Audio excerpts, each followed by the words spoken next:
ਜਿਹੜੇ ਕੱਲ੍ਹ ਤੁਹਾਡਾ ਆਪਾਂ ਥਰਡ ਚੈਪਟਰ ਸ਼ੁਰੂ ਕੀਤਾ ਸੀ ਮੈਟਲਸ ਐਂਡ ਅਲੋਇਜ਼। ਅੱਜ ਇਸ ਟੌਪਿਕ ਨੂੰ ਆਪਾਂ ਅੱਗੇ ਕਰ ਰਹੇ ਹਾਂ। ਅੱਜ ਆਪਾਂ ਅੱਗੇ ਕਰਨਾ ਹੈ iron production methods, basic process of iron making. ਬੇਟੇ ਆਪਾਂ 3 ਫਰਨੈਸਿਸ ਯੂਜ਼ ਕਰਦੇ ਹਾਂ। ਇਹ ਤਿੰਨਾਂ ਦੇ ਵਿੱਚੋਂ ਤੁਹਾਨੂੰ ਪੇਪਰ 'ਚ ਬੇਟੇ ਇੱਕ ਕੁਐਸਚਨ ਜ਼ਰੂਰ ਆ ਜਾਏਗਾ, ਜਿਸ ਤਰ੍ਹਾਂ ਡਰਾ ਐਂਡ ਐਕਸਪਲੇਨ ਬਲਾਸਟ ਫਰਨੈਸ, ਜਾਂ ਡਰਾ ਐਂਡ ਐਕਸਪਲੇਨ ਕੋਪਲਾ ਫਰਨੈਸ, ਜਾਂ ਡਰਾ ਐਂਡ ਐਕਸਪਲੇਨ ਪੜਲਿੰਗ ਫਰਨੈਸ। ਇਹ ਤਿੰਨੇ ਫਰਨੈਸਿਸ ਨੂੰ ਬੇਟੇ ਤੁਸੀਂ ਬਹੁਤ ਚੰਗੀ ਤਰ੍ਹਾਂ ਕਰਨਾ ਹੈ। ਫਿਗਰ ਨੂੰ ਤੁਸੀਂ ਬਾਰ-ਬਾਰ ਡਰਾ ਕਰਨਾ ਹੈ ਆਪਣੀ ਰਫ ਕਾਪੀ ਦੇ ਉੱਤੇ, ਤਾਂ ਕਿ ਤੁਹਾਨੂੰ ਪੇਪਰ ਦੇ ਵਿੱਚ ਡਰਾ ਕਰਨ ਵੇਲੇ ਕੋਈ ਪ੍ਰੋਬਲਮ ਨਾ ਆਵੇ। ਕਿਉਂਕਿ ਬੇਟੇ ਆਪਾਂ ਨੇ ਕੱਲ੍ਹ ਵੀ ਕੀਤਾ ਸੀ, ਇਹ blast furnace is used for production of pig iron from basic iron ores. ਕੱਲ੍ਹ ਆਪਾਂ ਕੀਤਾ ਸੀ ਕਿ ਆਪਾਂ ਆਇਰਨ ਓਰਸ ਲੈਂਦੇ ਹਾਂ, ਓਰਸ ਨੂੰ ਐਕਸਟਰੈਕਟ ਕਰਦੇ ਹਾਂ, ਅਤੇ ਜਿਹੜੀ ਉਹਨਾਂ ਡਿਫਰੈਂਟ ਮੈਥਡਸ ਆਪਾਂ ਯੂਜ਼ ਕਰਦੇ ਹਾਂ, ਅਤੇ ਜਿਹੜੀ ਬਲਾਸਟ ਫਰਨੈਸ ਜਦੋਂ ਆਪਾਂ ਫੀਡ ਕਰਦੇ ਹਾਂ ਤਾਂ ਉਹ ਆਇਰਨ ਓਰ ਨੂੰ ਪਿਗ ਆਇਰਨ ਦੇ ਵਿੱਚ ਕਨਵਰਟ ਕਰ ਦਿੰਦੀ ਹੈ। ਬੇਸਿਕਲੀ ਬਲਾਸਟ ਫਰਨੈਸ ਦਾ ਪਰਪਸ ਕੀ ਹੈ ਕਿ ਆਇਰਨ ਓਰ ਨੂੰ ਇਹ ਪਿਗ ਆਇਰਨ 'ਚ ਕਨਵਰਟ ਕਰ ਦਿੰਦੀ ਹੈ। ਰਾ material for production of pig iron, ਅਤੇ ਜਿਹੜਾ ਮਟੀਰੀਅਲ ਸਾਨੂੰ ਬੇਸਿਕ ਰਾ ਮਟੀਰੀਅਲ ਚਾਹੀਦਾ ਹੈ, ਜਿਹੜਾ ਅਸੀਂ ਫਰਨੈਸ ਦੇ ਵਿੱਚ ਫੀਡ ਕਰਨਾ, ਜਿਹਨੂੰ ਆਪਾਂ ਚਾਰਜ ਕਹਿੰਦੇ, ਕਿਹੜਾ ਮਟੀਰੀਅਲ ਅਸੀਂ ਰਾ ਮਟੀਰੀਅਲ ਫੀਡ ਕਰਨਾ, ਆਇਰਨ ਓਰਸ ਪਲੱਸ ਕੋਕ ਔਰ ਕੋਲ ਔਰ ਕੋਕ ਪਲੱਸ ਲਾਈਮਸਟੋਨ ਜਾਂ ਫਲਕਸ। ਇਹ ਆਪਣੇ ਕੋਲ ਬੇਸਿਕ ਰਾ ਮਟੀਰੀਅਲ। ਕੋਲ ਅਤੇ ਕੋਕ ਆਪਾਂ ਯੂਜ਼ ਕਰਦੇ ਉਹਦੀ ਹਾਰਡਨੈਸ ਇਨਕਰੀਜ਼ ਕਰਨ ਦੇ ਲਈ। ਲਾਈਮਸਟੋਨ ਹੈਲਪ ਕਰਦਾ ਕਿ ਇੰਪਿਓਰਿਟੀਜ਼ ਨੂੰ ਰਿਮੂਵ ਕਰਨ ਦੇ ਲਈ। ਇਹ ਆਪਣੇ ਕੋਲ ਬਲਾਸਟ ਫਰਨੈਸ ਹੈ, ਨੀਚੇ ਦੇ ਹੈਵੀ ਫਾਊਂਡੇਸ਼ਨ ਹੈ। ਬਲਾਸਟ ਫਰਨੈਸ ਦੇ ਵਿੱਚ ਥੱਲੇ ਜਿਹੜਾ ਚਾਰਜ ਆਪਣੇ ਕੋਲ ਦਾ charge of coke, iron ore limestone are charge into the blast furnace and mixture is fired. ਜਿਹੜੇ ਉੱਪਰੋਂ ਆਪਾਂ ਨੇ ਜਿਹੜਾ ਚਾਰਜ ਹੈ, ਜਿਸ ਨੂੰ ਆਪਾਂ ਨੇ ਕਨਵਰਟ ਕਰਨਾ ਹੈ ਪਿਗ ਆਇਰਨ ਦੇ ਵਿੱਚ, ਇੱਥੋਂ ਆਪਾਂ ਉਹਨੂੰ ਫੀਡ ਕਰਨਾ ਹੈ।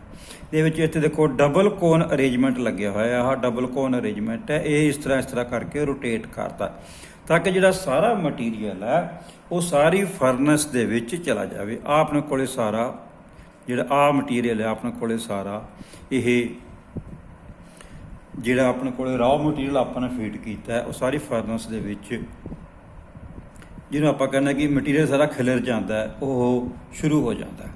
ਇਹ ਆਪਣੇ ਕੋਲ ਰੀਫਰੈਕਟਰੀ ਬ੍ਰਿਕਸ ਨੇ।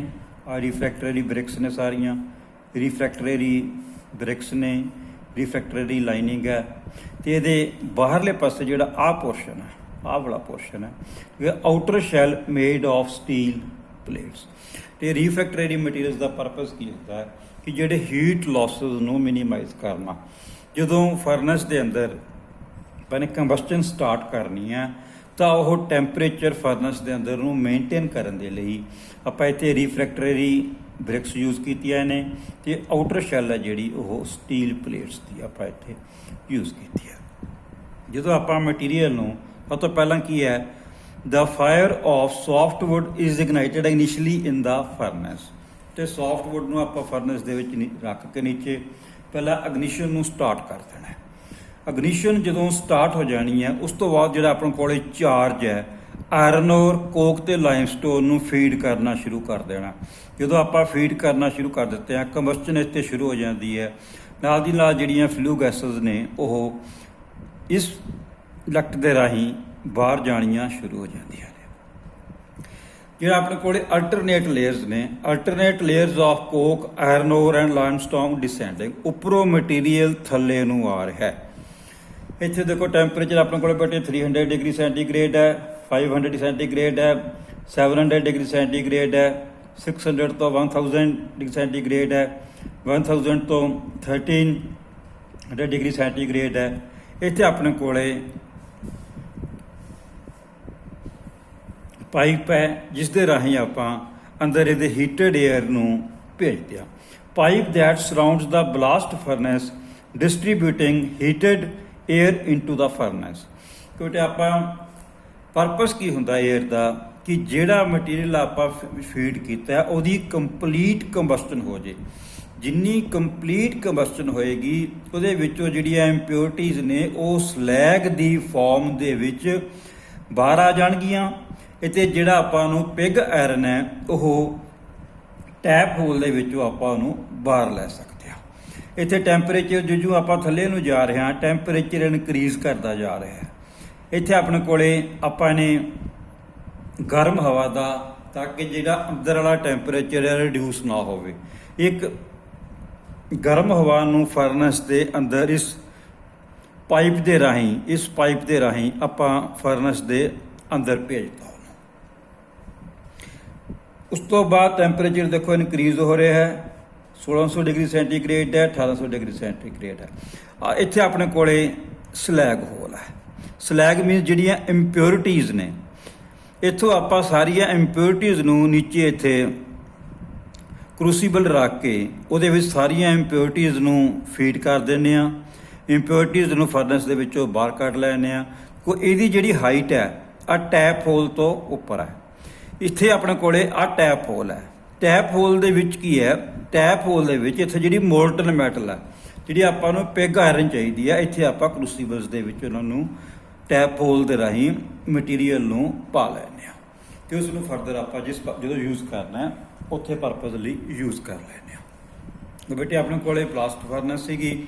ਬਲਾਸਟ ਫਰਨੈਸ ਦਾ ਮੇਨ ਪਰਪਸ ਕੀ ਹੈ ਕਿ ਜਿਹੜੀ ਬੇਸਿਕ ਸਾਡੇ ਕੋਲੇ ਆਇਰਨ ਓਰਸ ਨੇ ਇਹ ਉਹਨਾਂ ਨੂੰ ਕਨਵਰਟ ਕਰ ਦਿੰਦੀ ਹੈ ਪਿਗ ਆਇਰਨ ਦੇ ਵਿੱਚ। It is the blast of air that gives the blast furnace its name. ਆਪਾਂ ਇਹਨੂੰ ਬਲਾਸਟ ਫਰਨੈਸ ਤਾਂ ਕਹਿੰਦੇ ਕਿ ਆਪਾਂ 에ਅਰ ਦਾ ਇਹਦੇ ਵਿੱਚ ਗਰਮ ਹਵਾ ਦਾ ਜੋੜ ਕੇ ਬਲਾਸਟ ਮਾਰਦੇ ਹਾਂ। 에ਅਰ ਦਾ ਪਰਪਸ ਇਹੀ ਹੁੰਦਾ ਹੈ ਕਿ ਆਪਾਂ ਆਕਸੀਜਨ ਨੂੰ ਅੰਦਰ ਭੇਜਦੇ ਹਾਂ ਤਾਂ ਕਿ ਕੰਬਸਟਨ ਕੰਪਲੀਟ ਹੋ ਜੇ। ਜਿੰਨੀ ਜ਼ਿਆਦਾ ਕੰਬਸਟਨ ਕੰਪਲੀਟ ਹੋਏਗੀ ਉਨੀਆਂ ਹੀ ਇੰਪਿਓਰਿਟੀਜ਼ ਵਿੱਚੋਂ ਰਿਮੂਵ ਹੋਣਗੀਆਂ ਅਤੇ ਸਾਨੂੰ ਪਿਗ ਆਇਰਨ ਜ਼ਿਆਦਾ ਕੁਆਂਟੀਟੀਜ਼ ਦੇ ਵਿੱਚ ਅਵੇਲੇਬਲ ਹੋਏਗੀ। ਕੋਡੇ ਫਰਨੈਸ ਜਿਸ ਤਰ੍ਹਾਂ ਆਪਾਂ ਦੇਖਦੇ ਹਾਂ ਕਿ ਹਲਵਾਈ ਨੇ ਜਿਹੜੇ ਭੱਠੀ ਥੱਲੇ ਉਹਨਾਂ ਨੇ ਪੱਖਾ ਲਾਇਆ ਹੁੰਦਾ, ਉਹ ਪੱਖੇ ਦਾ ਪਰਪਸ ਵੀ ਇਹੀ ਹੁੰਦਾ ਹੈ ਕਿ ਕੋਲਾ ਜਿਹੜਾ ਉਹ ਕੰਪਲੀਟਲੀ ਬਰਨ ਹੋ ਜਾਏ। ਇੱਥੇ ਏਅਰ ਦਾ ਪਰਪਸ ਵੀ ਉਹੀ ਹੈ। ਆਪਾਂ ਇਨੀਸ਼ੀਅਲ ਸਟੇਜ ਦੇ ਵਿੱਚ ਕੀ ਹੈ, the fire of softwood is ignited initially in the furnace. ਫਰਜ ਰੱਖ ਕੇ ਸੌਫਟਵੁੱਡ ਆਪਾਂ ਨੇ ਅੱਗ ਲਾਤੀ, ਉੱਪਰੋਂ ਮਟੀਰੀਅਲ ਨੂੰ ਫੀਡ ਕੀਤਾ। ਇਹ ਆਪਣੇ ਕੋਲ ਰਿਫਰੈਕਟਰੀ ਮਟੀਰੀਅਲਸ ਨੇ ਹੀਟ ਲਾਸ ਨੂੰ ਮਿਨੀਮਾਈਜ਼ ਕਰਨ ਦੇ ਲਈ। ਬਾਹਰ ਇਹਦੇ ਸਟੀਲ ਦੀ ਸ਼ੈਲ ਹੈ। ਮਟੀਰੀਅਲ ਉੱਪਰੋਂ ਸਾਰਾ ਥੱਲੇ ਨੂੰ ਆ ਰਿਹਾ, ਉੱਪਰੋਂ ਸਾਰਾ ਮਟੀਰੀਅਲ ਨੀਚੇ ਨੂੰ ਆ ਰਿਹਾ। ਜੋ ਆਪਾਂ ਨੀਚੇ ਆ ਰਿਹਾ ਕਿ ਟੈਂਪਰੇਚਰ ਫਰਨੈਸ ਦਾ ਇਨਕਰੀਜ਼ ਹੋ ਰਿਹਾ ਹੈ। ਇੱਥੇ ਆਪਾਂ ਨੇ ਆ ਕੇ ਗਰਮ ਹਵਾ ਅੰਦਰ ਇਹਦੇ ਭੇਜੀ ਤਾਂ ਕਿ ਕੰਪਲੀਟ ਕੰਬਸਟਨ ਇਹਦੀ ਹੋ ਜੇ। ਇੱਥੋਂ ਆਪਾਂ ਸਲੈਗ ਹੋਲ ਦੇ ਵਿੱਚੋਂ ਇੰਪਿਓਰਿਟੀਜ਼ ਨੂੰ ਰਿਮੂਵ ਕਰ ਲਿਆ। ਇੱਥੋਂ ਆਪਾਂ ਪਿਗ ਆਇਰਨ ਨੂੰ ਰਿਮੂਵ ਕਰ ਲਿਆ। ਨੀਚੇ ਫਾਊਂਡੇਸ਼ਨ ਦੇ ਉੱਤੇ ਸਾਰੀ ਫਰਨੈਸ ਨੂੰ ਆਪਾਂ ਨੇ ਸਟੈਂਡ ਕੀਤਾ ਹੋਇਆ। Chemistry of blast furnace, pre heating zone, temperature range 200 to 350 degree centigrade to remove moisture content of material। ਜਿਹੜਾ ਮਟੀਰੀਅਲ ਹੈ ਉਹਦੇ ਵਿੱਚੋਂ ਜਿਹੜਾ ਮੋਇਸਚਰ ਕੰਟੈਂਟ ਹੈ ਉਹਨੂੰ ਇਹ ਰਿਮੂਵ ਕਰ ਦਿੰਦਾ। Reduction zone, temperature range 350 degree centigrade to 700 degree centigrade and 700 centigrade to 1200 degree centigrade। Next ਆ ਗਿਆ ਆਪਣੇ ਕੋਲੇ ਆ ਗਿਆ ਫਿਊਜ਼ਨ ਜ਼ੋਨ, 1200 ਤੋਂ 1600 ਡਿਗਰੀ ਸੈਂਟੀਗ੍ਰੇਡ ਤੱਕ pig iron slag are separated. ਇੱਥੋਂ ਆਪਾਂ ਸਲੈਗ ਨੂੰ ਰਿਮੂਵ ਕਰ ਦਿੰਦੇ ਹਾਂ, ਇੱਥੋਂ ਆਪਾਂ ਪਿਗ ਆਇਰਨ ਨੂੰ ਰਿਮੂਵ ਕਰ ਦਿੰਦੇ ਹਾਂ। ਤਾਂ ਕੋਈ ਤੁਸੀਂ ਮੇਨ ਜਿਹੜੀ ਫਿਗਰ ਹੈ ਇਹਨੂੰ ਬਹੁਤ ਤੁਸੀਂ ਡਰਾ ਕਰਨਾ ਬਾਰ-ਬਾਰ ਆਪਣੀ ਕਾਪੀ ਦੇ ਉੱਤੇ, ਤੇ ਤੁਸੀਂ ਆਪਣੀ ਲੈਂਗੁਏਜ ਦੇ ਵਿੱਚ ਸਾਰਾ ਫਰਨੈਸ ਨੂੰ ਐਕਸਪਲੇਨ ਕਰਨਾ। ਪੇਪਰ ਦੇ ਵਿੱਚ ਕੁਐਸਚਨ ਬੇਟੇ ਆ ਜਾਂਦਾ ਹੁੰਦਾ ਡਰਾ and explain blast furnace, 10 number the question ਚ ਆਉਂਦਾ ਹੁੰਦਾ ਹੈ ਪੇਪਰ ਦੇ ਵਿੱਚ। ਇਸ ਤੋਂ ਬਾਅਦ ਅੱਗੇ ਹੁਣ ਆਪਾਂ ਕਰਨ ਲੱਗੇ ਹਾਂ ਕਪਲਾ ਫਰਨੈਸ। ਇਹ ਵੀ ਬੇਟੇ ਇੰਪੋਰਟੈਂਟ ਕੁਐਸਚਨ ਹੈ। ਤੁਹਾਨੂੰ ਆਇਰਨ ਦੇ ਪ੍ਰੋਡਕਸ਼ਨ ਮੈਥਡ ਦੇ ਵਿੱਚੋਂ ਪੇਪਰ ਦੇ ਵਿੱਚ ਇੱਕ ਮੈਥਡ ਜ਼ਰੂਰ ਆਉਂਦਾ 10 ਨੰਬਰ ਦੇ ਕੁਐਸਚਨ ਦੇ ਵਿੱਚ। ਇਸ ਫਿਗਰ ਨੂੰ ਵੀ ਤੁਸੀਂ ਬਹੁਤ ਧਿਆਨ ਦੇ ਨਾਲ ਡਰਾ ਕਰਨਾ ਤਾਂ ਕਿ ਤੁਹਾਨੂੰ ਪੇਪਰ ਡਰਾ ਕਰਨ ਦੇ ਵਿੱਚ ਕੋਈ ਪ੍ਰੋਬਲਮ ਨਾ ਆਵੇ। ਕਿ ਕੱਲ ਵੀ ਆਪਾਂ ਕੀਤਾ ਸੀ ਕਪਲਾ ਫਰਨੈਸ ਦਾ ਪਰਪਸ ਕੀ ਹੈ, it converts pig iron into cast iron. ਕਿ ਜਿਹੜਾ ਅਸੀਂ ਆਇਰਨ ਓਰ ਤੋਂ ਪਿਗ ਆਇਰਨ ਓਬਟੇਨ ਕੀਤਾ ਸੀ ਬਲਾਸਟ ਫਰਨੈਸ ਤੋਂ ਬਾਅਦ, ਉਸ ਤੋਂ ਬਾਅਦ ਅਸੀਂ ਉਹਨੂੰ ਭੇਜਿਆ ਕਪਲਾ ਫਰਨੈਸ ਦੇ ਵਿੱਚ। ਕਪਲਾ ਫਰਨੈਸ ਕੀ ਕਰਦੀ ਹੈ, ਉਸ ਨੂੰ ਕਨਵਰਟ ਕਰ ਦਿੰਦੀ ਹੈ ਕਾਸਟ ਆਇਰਨ ਦੇ ਵਿੱਚ। ਆਪਣੇ ਕੋਲੇ ਹੁਣ ਰॉ ਮਟੀਰੀਅਲ ਕੀ ਹੈ, ਪਿਗ ਆਇਰਨ ਪਲੱਸ ਕੋਲ, ਕੋਕ, ਫਲਕਸ, ਲਾਈਮਸਟੋਨ ਦੇ ਵਿੱਚ ਆਇਆ। ਇਹਦੀ ਹਾਰਡਨੈਸ ਇਨਕਰੀਜ਼ ਕਰਦਾ ਤੇ ਇੰਪਿਓਰਿਟੀਜ਼ ਨੂੰ ਰਿਮੂਵ ਕਰਨ ਦੇ ਵਿੱਚ ਹੈਲਪ ਕਰਦਾ। For firing a cupola furnace a fire of kindling wood is ignited in the sand bottom. ਆ ਦੇਖੋ ਬੇਟੇ ਥੱਲੇ ਆ ਸੈਂਡ ਬॉटम ਹੈ, ਇਹਦੇ ਨੀਚੇ ਆਪਾਂ ਰੱਖ ਕੇ ਜਿਹੜੀ ਹਿੰਡਲਿੰਗ ਵੁੱਡ ਦੀ ਲੱਕੜ ਹੈ ਉਹਨੂੰ ਆਪਾਂ ਇਗਨੀਸ਼ਨ ਸਟਾਰਟ ਕਰਤੀ। ਸਭ ਤੋਂ ਪਹਿਲਾਂ ਦੇਖੋ ਬੇਟੇ ਉੱਪਰ ਆਪਾਂ ਨੇ ਇੱਥੇ ਇਹ ਸਪਾਰਕ ਅਰੈਸਟਰ ਹੈ, ਰਿਫਰੈਕਟਰੀ ਬ੍ਰਿਕ ਲਾਈਨਿੰਗ ਹੈ, ਰਿਫਰੈਕਟਰੀ ਬ੍ਰਿਕਸ ਨੇ। ਇਹਦੇ ਬਾਹਰ ਆ ਸਟੀਲ ਦੀ ਸ਼ੈਲ ਹੈ, ਆ ਸਟੀਲ ਦੀ ਸ਼ੈਲ ਹੈ। ਇਹ ਆਪਣੇ ਕੋਲੇ ਚਾਰਜਿੰਗ ਡੋਰ ਹੈ, ਚਾਰਜਿੰਗ ਡੋਰ ਨੂੰ ਆਪਾਂ ਓਪਨ ਕਰਦੇ ਹਾਂ। ਇਹ ਚਾਰਜਿੰਗ ਪਲੇਟਫਾਰਮ ਹੈ, ਇੱਥੋਂ ਆਪਾਂ ਕਰੂਸੀਬਲਸ ਦੇ ਵਿੱਚ ਲਾ ਕੇ ਮਟੀਰੀਅਲ ਨੂੰ ਇਹਦੇ ਵਿੱਚ ਫੀਡ ਕਰਦੇ ਹਾਂ। ਇਸ ਪੋਰਸ਼ਨ ਨੂੰ ਆਪਾਂ ਕਹਿੰਦੇ ਹਾਂ ਸਟੈਕ। ਸਪਾਰਕ ਅਰੈਸਟਰ ਦਾ ਪਰਪਸ ਕੀ ਹੁੰਦਾ ਕਿ ਜਦੋਂ ਆਪਾਂ ਮਟੀਰੀਅਲ ਨੂੰ ਇੱਕਦਮ ਫੀਡ ਕਰਦੇ ਹਾਂ, ਜਿੱਥੇ ਆਪਾਂ ਅੱਗ ਲਾ ਦਿੰਦੇ ਹਾਂ, ਜਿਹੜੇ ਸਪਾਰਕਸ ਨੇ ਇੱਕਦਮ ਬਾਹਰ ਨਾ ਆਉਣ, ਸਾਰੇ ਸਪਾਰਕਸ ਇੱਥੇ ਕਲੈਕਟ ਹੋ ਜਾਣ। ਇੱਥੇ ਆਪਾਂ ਕੋਈ ਕਨਵੇਅਰ ਵੀ ਲਾ ਸਕਦੇ ਹਾਂ ਮਟੀਰੀਅਲ ਨੂੰ ਫੀਡ ਕਰਨ ਦੇ ਲਈ। ਇਹਦੇ ਹੁਣ ਦੇਖੋ ਬੇਟੇ ਆਪਾਂ ਡਿਫਰੈਂਟ ਸਿੰਬਲਸ ਕੀਤੇ ਨੇ, ਇਹਦੇ ਵਿੱਚ ਆਪਾਂ ਇੱਥੇ ਆਹ ਸਿੰਬਲ ਵੀ ਕੀਤਾ ਹੈ, ਆਹ ਸਿੰਬਲ ਵੀ ਕੀਤਾ ਹੈ।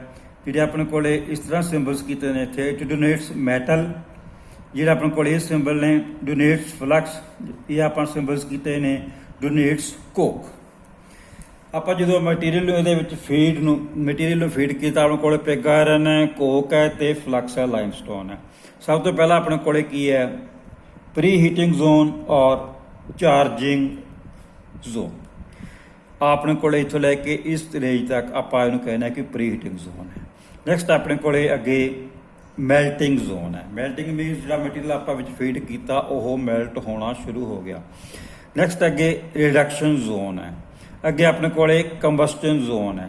ਫਿਰ ਆਪਣੇ ਕੋਲੇ ਆ ਗਿਆ ਵੈਲ। ਆਪਣੇ ਕੋਲ ਦੇਖੋ ਜਦੋਂ ਆਪਾਂ ਸਟੈਂਡ ਦੇ ਉੱਪਰ ਵੁੱਡ ਰੱਖ ਕੇ ਇਗਨੀਸ਼ਨ ਸਟਾਰਟ ਕਰਤੀ, ਟੈਂਪਰੇਚਰ ਇਨਕਰੀਜ਼ ਹੋ ਰਿਹਾ, ਨੀਚੇ ਨੂੰ ਜਿਉਂ ਆਵਾਂਗੇ ਟੈਂਪਰੇਚਰ ਇਨਕਰੀਜ਼ ਹੁੰਦਾ ਜਾਏਗਾ। ਜਦੋਂ ਆਪਾਂ ਇੱਥੇ ਆ ਜਾਂਦੇ ਹਾਂ, ਇਸ ਪੋਰਸ਼ਨ ਦੇ ਵਿੱਚ ਆ ਜਾਂਦੇ ਹਾਂ, ਇੱਥੇ ਆਪਣੇ ਜਿੱਥੇ ਕੰਬਸਟਨ ਹੈ, ਇੱਥੇ ਆਪਾਂ ਬਲਾਸਟ ਪਾਈਪ ਹੈ, ਉਹਦੇ ਵਿੱਚ ਆਪਾਂ ਏਅਰ ਦਾ ਬਲਾਸਟ ਮਾਰਦੇ ਹਾਂ। ਏਅਰ ਦਾ ਬੇਟੇ ਪਰਪਸ ਇਹੀ ਹੁੰਦਾ ਹੈ ਕਿ ਅੰਦਰ ਆਪਾਂ ਜ਼ਿਆਦਾ ਆਕਸੀਜਨ ਭੇਜਦੇ ਹਾਂ। ਜੇ ਆਪਾਂ ਇਕੱਲੀ ਆਕਸੀਜਨ ਭੇਜਾਂਗੇ ਉਹ ਕੰਬਸਟਨ ਹੋਰ ਜ਼ਿਆਦਾ ਕੰਪਲੀਟ ਹੋਏਗੀ। ਏਅਰ ਕੀ ਹੈ, ਮਿਕਸਚਰ ਆਫ ਗੈਸਸ ਹੈ। ਏਅਰ ਨੂੰ ਆਪਾਂ ਵਿੱਚ ਭੇਜਦੇ ਹਾਂ। ਇਹਦੇ ਏਅਰ ਕੀ ਕਰਦੀ ਹੈ ਕਿ ਜਿਹੜਾ ਅੰਦਰ ਮਟੀਰੀਅਲ ਇਹਦੇ ਫੀਡ ਕੀਤਾ ਹੁੰਦਾ ਉਹ ਸਾਰੇ ਮਟੀਰੀਅਲ ਨੂੰ ਚੰਗੀ ਤਰ੍ਹਾਂ ਮੈਲਟ ਕਰ ਦਿੰਦੀ ਹੈ। ਉਸ ਮੈਲਟਿੰਗ ਦਾ ਆਪਣਾ ਪਰਪਸ ਇਹ ਹੁੰਦਾ ਕਿ ਆਪਾਂ ਜਿਹੜੀਆਂ ਇੰਪਿਓਰਿਟੀਜ਼ ਨੂੰ ਮੈਕਸੀਮਮ ਵਿੱਚੋਂ ਰਿਮੂਵ ਕਰੀਏ।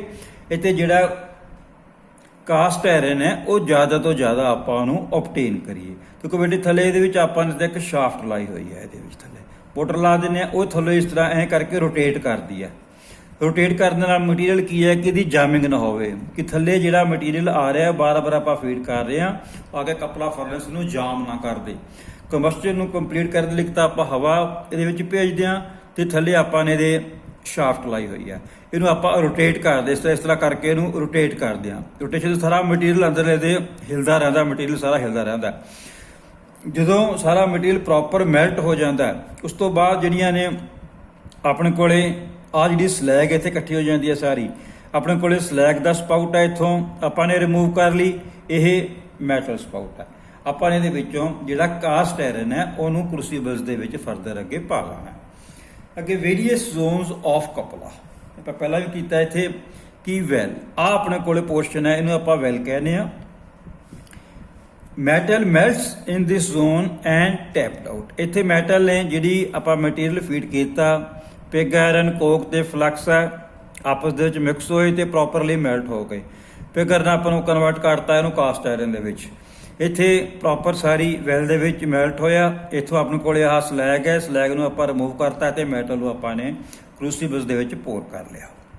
ਨੈਕਸਟ ਆਪਣੇ ਕੋਲੇ combustion zone. Temperature range 1540 degree centigrade to 1870 degree centigrade ਆਪਣੇ ਕੋਲੇ ਕੰਬਸਟਨ ਜ਼ੋਨ ਹੈ, ਜਿਸ ਦੇ ਵਿੱਚ ਆਪਾਂ ਨੇ ਏਅਰ ਨੂੰ ਫੀਡ ਕੀਤਾ ਸੀ। ਏਅਰ ਦਾ ਪਰਪਸ ਇਹ ਸੀ ਕਿ ਕੰਬਸਟਨ ਕੰਪਲੀਟ ਹੋ ਜਾਏ। ਜਿੰਨੀ ਜ਼ਿਆਦਾ ਕੰਬਸਟਨ ਕੰਪਲੀਟ ਹੋ ਜਾਏਗੀ ਉਨਾ ਹੀ ਸਾਨੂੰ ਜਿਹੜੀ ਕਾਸਟ ਆਇਰਨ ਹੈ ਜ਼ਿਆਦਾ ਕੁਆਂਟਿਟੀ ਦੇ ਵਿੱਚ ਅਵੇਲੇਬਲ ਹੋਏਗੀ। ਅੱਗੇ ਆਪਣੇ ਕੋਲੇ ਰਿਡਿਊਸਿੰਗ ਜ਼ੋਨ ਹੈ। ਅੱਗੇ ਫਰਦਰ ਆਪਣੇ ਕੋਲੇ ਆ ਦੇਖੋ ਅੱਗੇ ਰਿਡਿਊਸਿੰਗ ਜ਼ੋਨ ਹੈ। ਟੈਂਪਰੇਚਰ ਰੇਂਜ 1200 ਡਿਗਰੀ ਸੈਂਟੀਗ੍ਰੇਡ ਤੇ ਆਪਣੇ ਕੋਲੇ ਕਾਰਬਨ ਡਾਈਆਕਸਾਈਡ ਹੈ ਪਲੱਸ ਕਾਰਬਨ ਹੈ, ਆਪਾਂ ਕੋਕ ਕਹਿੰਦੇ ਆ।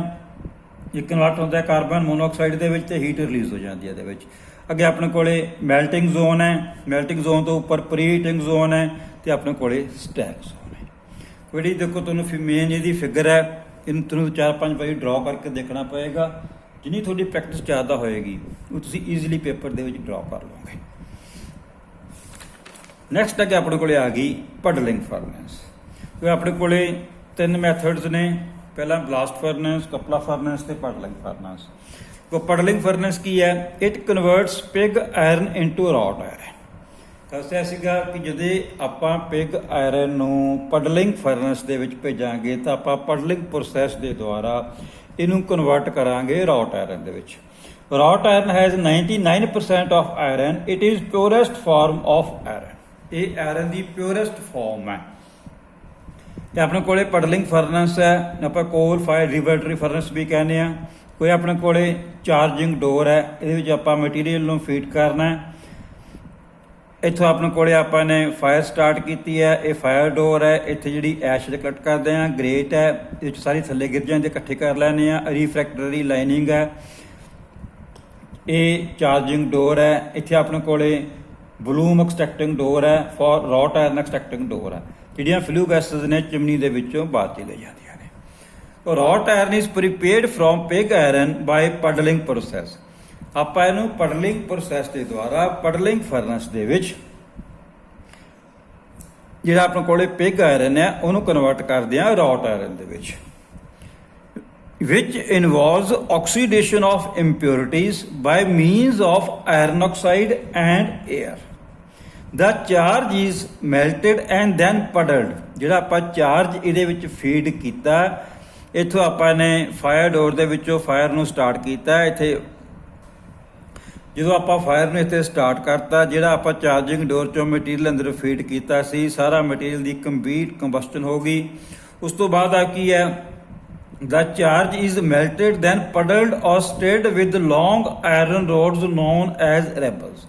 ਲੱਭੀਆਂ ਲੋਹੇ ਦੀਆਂ ਰੋਡਸ ਲੈ ਕੇ, ਜਿਹਨੂੰ ਆਪਾਂ ਰੈਬਲਸ ਕਹਿੰਦੇ ਆ, ਉਹਨੂੰ ਜ਼ੋਰ ਕੇ ਪਡਲ ਕਰਦੇ ਆ, ਉਹਨੂੰ ਹਿਲਾਉਂਦੇ ਆ ਫਰਨੈਸ ਦੇ ਵਿੱਚ। ਉਹਦੇ ਨਾਲ ਕੀ ਹੈ ਕਿ ਜਿਹੜਾ ਆਪਣੇ ਕੋਲੇ ਪਿਗ ਆਇਰਨ ਹੈ ਉਹ ਕਨਵਰਟ ਹੋ ਜਾਂਦਾ ਰੌਟ ਆਇਰਨ ਦੇ ਵਿੱਚ। ਠੀਕ ਹੈ ਕਿ ਕਾਰਬਨ ਪਲੱਸ Fe2O3 ਇਹ ਕਨਵਰਟ ਹੋ ਜਾਂਦਾ ਆਇਰਨ ਦੇ ਵਿੱਚ, ਤੇ ਕਾਰਬਨ ਮੋਨੋਆਕਸਾਈਡ ਗੈਸ ਹੈ ਇਹ ਏਅਰ ਦੇ ਵਿੱਚ ਚਲੀ ਜਾਂਦੀ ਹੈ, ਜਿਹੜੀਆਂ ਫਲੂ ਗੈਸਸ ਦੇ ਰਾਹੀਂ ਇਹ ਬਾਹਰ ਚਲੀ ਜਾਂਦੀ ਹੈ। ਦੇਖੋ ਬੇਟਾ ਆਪਾਂ ਨੇ 3 ਫਰਨੈਸਿਸ ਕੀਤੀਆਂ ਨੇ। ਪਹਿਲੀ ਆਪਾਂ ਕੀਤੀ ਹੈ ਬਲਾਸਟ ਫਰਨੈਸ, ਜਿਹੜੀ ਆਇਰਨ ਉਹਨੂੰ ਕਨਵਰਟ ਕਰਦੀ ਹੈ ਪਿਗ ਆਇਰਨ ਦੇ ਵਿੱਚ।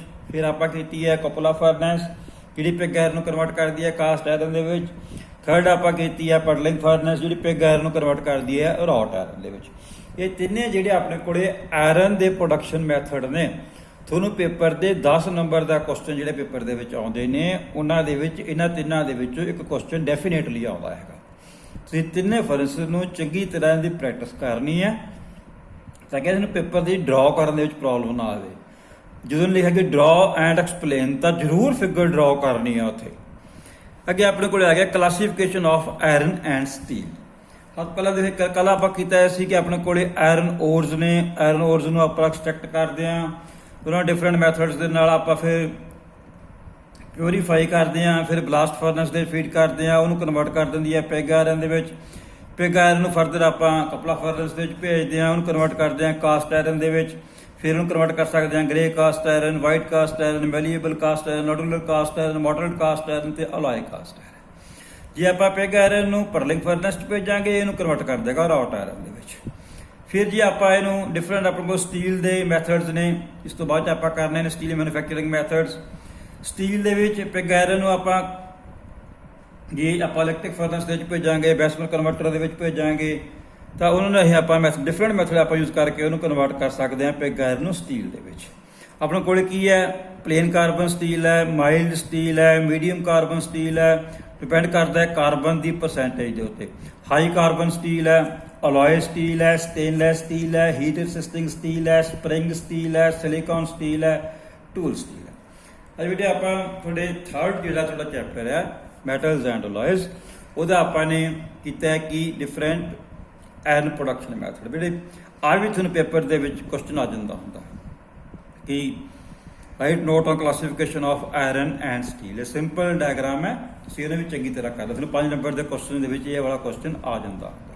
ਥੈਂਕ ਯੂ ਬੇਟੇ।